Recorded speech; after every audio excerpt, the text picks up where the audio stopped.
یوحنا کی انجیل اس کا 19واں باب اور اس کی 30ویں آیت مقدسہ۔ یوحنا کی انجیل 19واں باب چیپٹر 19 ورس 30، 30ویں آیت لکھا ہے، پس جب یسوع نے وہ سرکہ پیا تو کہا کہ تمام ہوا، اور سر جھکا کر جان دے دی۔ اس کے بعد اسی کے ساتھ دوسرا حوالہ نکالے، لوکا کی انجیل اس کا 23واں باب ہے اور اس کی 44ویں سے 46ویں آیت تک میں آپ کے لیے پڑھتا ہوں۔ لکھا ہے، پھر دوپہر کے قریب تیسرے پہر تک تمام ملک میں اندھیرا چھایا رہا اور سورج کی روشنی جاتی رہی اور مقدس کا پردہ بیچ سے پھٹ گیا۔ پھر یسوع نے بڑی آواز سے پکار کر کہا، اے باپ، میں اپنی روح تیرے ہاتھوں میں سونپتا ہوں۔ اور یہ کہہ کر دم دے۔ خدا ان کا پاک کلام پڑھا جانا، سنا جانا ہم سب کے لیے سے پڑھا جانا۔ میں نے کچھ کل بتایا تھا، یہ پورا ہفتہ کسی اعتبار سے یہ کہا جاتا ہے کہ یہ مسیح کے دکھوں کا ہفتہ ہے۔ آج کل تو ایک نیا نام ہے ہولی ویک، اس سے مل گیا ہے، لیکن کسی وقت میں کسی موقع پر اسے پیشن ویک کہا جاتا ہے، دکھوں کا۔ یسوع مسیح شادہانہ استقبال کے ساتھ آتے، پھر چلے جاتے، پھر دوسرے دن پھر آتے، پھر انجیر کے درخت شہر میں یروشلم میں گھوم رہے ہوتے اور انجیر کے درخت کو اس پر افسوس کر کے اس سے تمثیلی طور پہ بتاتے کہ در حقیقت خدا نے یروشلم کو رد کیا ہے، کیونکہ انجیر کا وہ درخت کس کو ظاہر کر رہا تھا؟ یروشلم کو، اسرائیلی قوم کو، کہ خدا نے انہیں رد کر دیا۔ پھر تیسرے دن یسوع مسیح کو وہ اس کے شاگرد پھر یروشلم میں لے کر آ رہے ہیں اور وہ ہیکل دکھا رہے ہیں کہ کتنی خوبصورت ہے منگل کے روز، اور وہاں یسوع مسیح کہتے ہیں کہ یہاں پتھر پر پتھر باقی، اور وہاں ایسا ہی ہوا کہ وہاں پتھر پر پتھر باقی نہ رہا، بلکہ انہوں نے ہیکل کو جلا کر اس کے اندر بھی جو سونا تھا اس کو بھی نکال دیا۔ پھر بدھ کے روز یہودا اسکریوتی یہودیوں کے ساتھ مل کر سازش کرتا ہے، اس کے پیسے طے ہو جاتے ہیں کہ کتنے پیسے اس نے لینے ہیں، وہ ساری کمٹمنٹ اس کی ہو جاتی ہے۔ کل کا روز جمعرات کا جو فسح کا تھا، یسوع مسیح وہاں کہتے ہیں کہ مجھے بڑی آرزو تھی کہ دکھ سہنے سے پہلے یہ فسح تمہارے ساتھ تھا۔ یسوع مسیح جانتے تھے کہ میں نے کچھ دکھ سہنا ہے، اور جب کل رات ہم شاید اپنے گھروں میں ہم سو رہے تھے، ہم آرام کر رہے تھے، تو 2000 سال پہلے کوئی ساری رات ہمارے لیے دکھ سہتا رہا.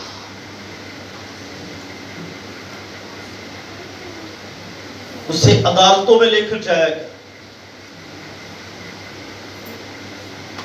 ایک عدالت، 2 3 4 5 6، ایک ہی رات میں 6 عدالتیں، بے وقت عدالتیں کھلی. آپ نے اپنے ملک میں بھی یہ واقعہ سنا، کسی وقت کے اندر بے وقت عدالت کھلی تھی ابھی حال ہی میں، پچھلے سالوں میں. تو یسوع مسیح کے لیے بھی کسی وقت میں بے وقت عدالت کھلی تھی. ٹائم نہیں تھا عدالت کا، ٹائم نہیں تھا کہ لوگوں کو بلایا جائے، ٹائم نہیں تھا کہ وہاں پر کیا ہو جی. لیکن یہ سب کچھ اس لیے ہو رہا تھا کہ خدا کی مرضی پوری ہو، کہ خدا کا برا عین فسا کے موقع پر صلیب پر قربان ہو جائے. ہلیلویا، ہلیلویا. یہ اس کا پلان تھا. زوردار تالی آپ نے خدا کی.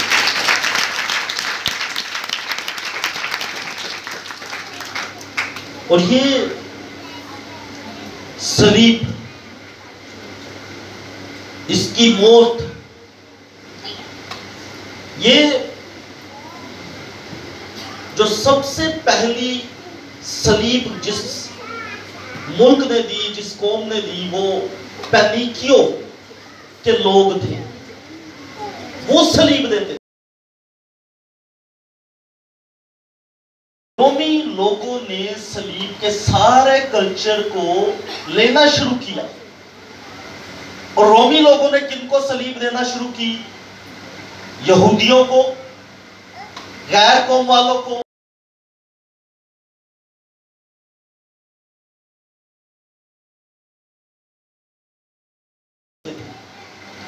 ان کو صلیب دیتے تھے تاکہ لوگوں کے سامنے کیا ہو جی، یہ شخص جو ہے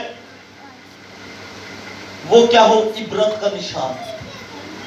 ان کے سامنے یہ ہو کہ اس نے کوئی گناہ کیا ہے، اس نے کوئی بغاوت کی ہے، اس کی سزا اسے کیا مل رہی ہے؟ یہ صلیبی موت، جسے وہ لعنتی موت قرار دیتے تھے. عام موت اور ہے، صلیبی موت اور تھی. اب میں ایک خاص موقع کی بات بتاتا ہوں کہ جو صلیب پر لٹکایا جاتا تھا وہ بڑی تکلیف میں ہوتا تھا. اس سے پہلے کے واقعے میں بعد میں آپ سے ڈسکس کروں گا، لیکن میں چاہوں گا کہ اس کو آپ سمجھیں. بیٹا سیم آپ ادھر آؤ، اس کو آپ سمجھے گا. لیٹس سپوز، اپنے ہاتھ کھولیں، لیٹس سپوز، اٹھائیں ہاتھ ایسے کہ یہ یسوع مسیح ہے، لیکن جو صلیب پر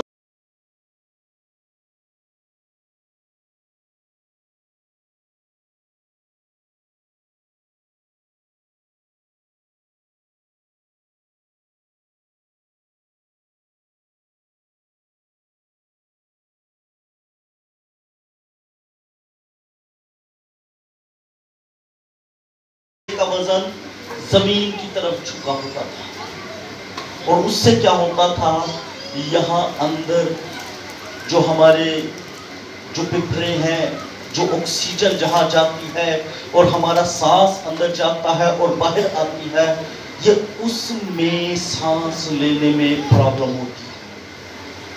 اور اس وقت کیا ہوتا تھا کہ جو کوئی صلیب پر لٹکا ہوتا تھا، وہ جب ایسے لٹکا ہے، وہ اس مشکل کی حالت میں ہے، تو اس سے جب پرابلم ہوتی تھی سانس لینے کے اندر، وہ ایسے اوپر زور لگا کر ہوتا تھا، اور زور لگا کر جب اوپر ہوتا وہ سانس لیتا،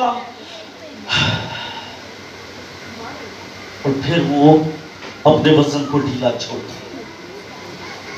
اس دوران اس کے ہاتھوں پر، پاؤں پر جو کیل لگے ہوتے تھے، وہ اس کو پین دیتے تھے، وہ اس کی تکلیف کو بڑھاتے تھے. اور یہ جو 7 کلمے 7 باتیں یسوع مسیح کے منہ سے نکلی وہ عین اسی حالت میں تھی۔ انہوں نے جب وہ اس طرح صلیب پر لٹکے ہوئے تھے، ان کا سارے باڈی کا وزن نیچے کی طرف تھا، تو وہاں پر جب وہ اوپر ہوتے تو انہوں نے پہلا کہا، اے باپ ان کو معاف کر کیونکہ یہ نہیں جانتے کہ یہ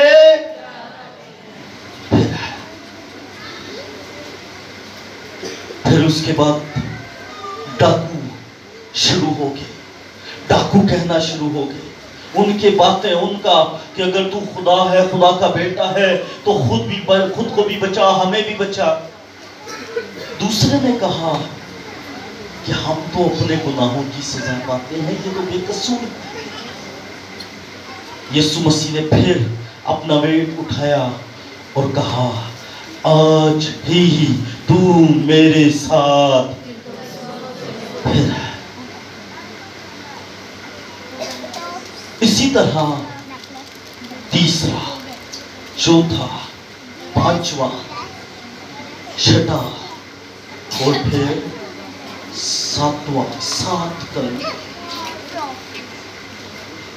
تو یہ 7 کا عدد جو ہے یہاں کلموں میں، یسوع مسیح نے صلیب پر جو صرف 7 بار منہ کھولا ہے، ہم اسے صلیبی کلمے کہتے ہیں، یسوع مسیح کا صلیب پر کلام کہتے ہیں، اور یہ بڑی خاص ہمارے لیے اہمیت رکھتے ہیں، کیونکہ اس وقت کے اندر یہ 7 کا عدد ہونا یہ عام بات نہیں ہے، یہ کوئی اتفاقاً نہیں ہے۔ میں نے جیسے کہا 7 کا عدد کیا ہے؟ کاملیت کا عدد ہے۔ 6 عدالتیں زمین پر یسوع مسیح نے دیکھی، 3 رومی عدالتیں دیکھی ہیں، 3 یہودی عدالتیں دیکھی ہیں ایک ہی رات میں، اور 7ویں عدالت اس نے خدا باپ کے سامنے دیکھی تھی۔ ہلیلویا، ہلیلویا۔ یہ میں نے کہا یہ 7 کا عدد جو ہے یہ عام نہیں ہے۔ 7 دن میں دنیا بنی، 6 دن میں بنی، 7واں دن خدا نے آرام کیا، لیکن اسے لکھا کہ 7ویں دن خدا نے آرام کیا، 7ویں دن میں خدا نے آرام کیا۔ اور 7 کلیسیائیں مکاشفہ کی کتاب میں 7 ستارے، 7 روحیں، 7 چراغدان، 7 مہرے، 7 نرسنگے، 7 پیالے، اور پھر اس کے بعد جب نعمان کوڑی کا ہم واقعہ دیکھتے ہیں پرانے عہد کے اندر، وہ 7 غوطے مارتا ہے، یرو کی دیوار کے گردا گرد اسرائیلی قوم 7 چکر مارتے ہیں، اور 7ویں دن 7 چکر، ہر روز ایک چکر ہے لیکن 7ویں دن 7 چکر ہوتے ہیں۔ اس کے علاوہ یسوع مسیح نے یوحنا کی انجیل میں 7 مرتبہ کہا، میں ہوں، I am۔ تو یہ کوئی اتفاقاً نہیں ہے۔ اور یہاں پر بھی 7واں کلمہ جو ہے وہ یہ ہے کہ اے باپ میں اپنی روح تیرے ہاتھوں میں سونپتا ہوں۔